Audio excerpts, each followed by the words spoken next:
ఏమిటి అల్లరి? అల్లరి కదా నాన్న, దీపావళి కదూ, టపాకాయలు కాల్చిపోతే ఎలా? కొంప కూడా కాల్చమే తీరిపోతుంది. ఆ నరకాసురుడు ఎప్పుడు చచ్చాడో నాకు తెలియదు కానీ ఈ డాండాం తప్పులు దుబారా ఖర్చులతో ప్రతి సంవత్సరం వాడి పేరు చెప్పుకున్నాను. నేను తస్తున్నానే. ఏమిటి దీపం? అయ్యో అయ్యో అయ్యో అయ్యో అయ్యో, ఇదేమిటండి పండగ కూడా దీపాలు అర్పిస్తున్నారు? మీకేమన్నా మర్చిపోయిందా? నోర్మై, సచ్చి చెడి సంపాదించిన డబ్బంతా ఏ విధంగా తగలబెడుతున్నారు?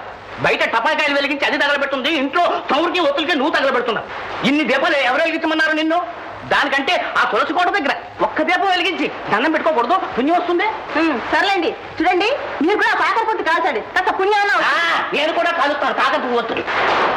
ఏడి సుపుత్రుడేడి? వాడేం తగలబెడుతున్నాడు? మధ్యాహ్నం బాధ్యత వెళ్ళాడు. తగలబెట్టండి, అందరూ తగలబెట్టండి. రే బాబ్జీ, టాటా టాటా. బాబ్జీ లోపలికి రా.